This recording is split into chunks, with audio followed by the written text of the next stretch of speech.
Citizenship എന്നത് അതൊരു പ്രിവിലേജാണ്, അത് റൈറ്റ് അല്ല, അതൊരു അവകാശമല്ല, അതൊരു പ്രിവിലേജ് ആയിട്ടാണ് കാണുന്നത്. അതുകൊണ്ട് തന്നെ നിങ്ങൾക്ക് ഇപ്പോഴത്തെ ഒരു സിസ്റ്റം വെച്ച് നോക്കുമ്പോൾ സെറ്റിൽമെൻറ്റ് കിട്ടാൻ വളരെ എളുപ്പമാണ്. കാരണം 5 ഇയറിൽ തിയേറ്ററിൽ നിൽക്കുകയും പിന്നീട് ഇംഗ്ലീഷ് ടെസ്റ്റ് പാസ്സായതിനു ശേഷം സെറ്റിൽമെൻറ്റിൽ കിട്ടുന്ന വളരെ ഈസി ആയിട്ടുള്ള പ്രോസസ്സാണ്. പക്ഷേ അങ്ങനല്ല. അതായത് ഇനി മുതൽ UK എക്കണോമിയിൽ ഒരു ലോങ് ടേം ആയിട്ടുള്ള അവരുടെ ഒരു കോൺട്രിബ്യൂഷൻ വേണം. കാരണം അവരുടെ ഒരു എഫേർട്ട് വേണം. അല്ലെങ്കിൽ അവരുടെ എല്ലാ രീതിയിലും നോക്കുമ്പോഴും UK എക്കണോമിക്ക് നല്ല രീതിയിൽ കോൺട്രിബ്യൂട്ട് ചെയ്യുന്നവർക്കാണ് ഇനി മുതൽ സെറ്റിൽമെൻറ്റ് സ്കീമിലോട്ട് പോകാൻ യോഗ്യത ഉള്ളൂ എന്നും അതിൽ പറഞ്ഞു വെക്കുന്നു. അതിൽ പ്രധാനപ്പെട്ട കാര്യം എന്ന് വെച്ച് കഴിഞ്ഞാൽ ഈ കോൺട്രിബ്യൂഷൻ ടൈം എന്ന് പറയുന്നത് 5-6 വർഷമല്ല. കാരണം അത് ടൈം എന്ന് പറയുന്നത് 10 വർഷമാണ് അവർ ഉദ്ദേശിക്കുന്നത്. അതുകൊണ്ട് തന്നെ പോയിന്റ് ബേസ്ഡ് സിസ്റ്റം ഇനി കൊണ്ടുവരാൻ പോവുകയാണ്. പക്ഷേ അതിപ്പോഴും വേഗമാണ്, എങ്ങനെയാണെന്ന് കറക്റ്റായിട്ട് പറയുന്നില്ല. പക്ഷേ ഉടനെ തന്നെ അത് പ്രതിപാദിക്കുമെന്നാണ് അത് പറയുന്നത്. അതുകൊണ്ട് ഇനി ഇങ്ങനെ സെറ്റിൽമെൻറ്റിൽ പോയിന്റ് ബേസ്ഡ് സിസ്റ്റം കൊണ്ടുവരുന്ന പല അളവുകോലുകൾ ഈ പോയിന്റ് ബേസ്ഡ് സിസ്റ്റത്തിൽ കൊണ്ടുവന്നേക്കാം. കാരണം നിങ്ങളുടെ സാലറി ഇതിനെ അഫക്റ്റ് ചെയ്തേക്കാം, അല്ലെങ്കിൽ നിങ്ങളുടെ ജോലി, നിങ്ങൾ ഹൈ സ്കിൽഡ് പ്രൊഫഷനാണോ അത്, അങ്ങനെയുള്ള കാര്യങ്ങൾ ഇതിനെ അഫക്റ്റ് ചെയ്തേക്കാം. അങ്ങനെ ഒരുപാട് നിരവധി ഈ പോയിന്റ് ബേസ്ഡ് സിസ്റ്റത്തിൽ കൊണ്ടുവന്നേക്കാം. അതോടൊപ്പം തന്നെ ഇനി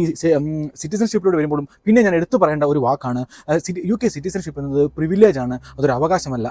അപ്പോൾ അതുകൊണ്ട് തന്നെ ഇത് ഒരു അവകാശമായിട്ടല്ല കാണേണ്ടത്, ഞങ്ങൾ തരുന്ന ഒരു പ്രിവിലേജ് എന്നാണ് അതിലൂടെ നമുക്ക് വായിക്കാൻ കഴിയുക. അതോടൊപ്പം തന്നെ വളരെ പ്രധാനപ്പെട്ട ഒരു കാര്യമാണ്, ഇനി UK നിയമങ്ങൾ നല്ല രീതിയിൽ അനുസരിച്ച്, അല്ലാതെ ക്രൈം റേറ്റോ അല്ലെങ്കിൽ ക്രൈം ഒന്നും പെടാതെ തന്നെ നിൽക്കുന്നവർക്ക് മാത്രമേ, നല്ല രീതിയിൽ നിൽക്കുന്നവർക്ക് മാത്രമേ സിറ്റിസൺഷിപ്പിന് യോഗ്യതയുള്ളെന്നും ഇപ്പോഴും അവശേഷിക്കുന്ന കുറച്ച് ചോദ്യങ്ങളുണ്ട്. അതിങ്ങനെയാണ്.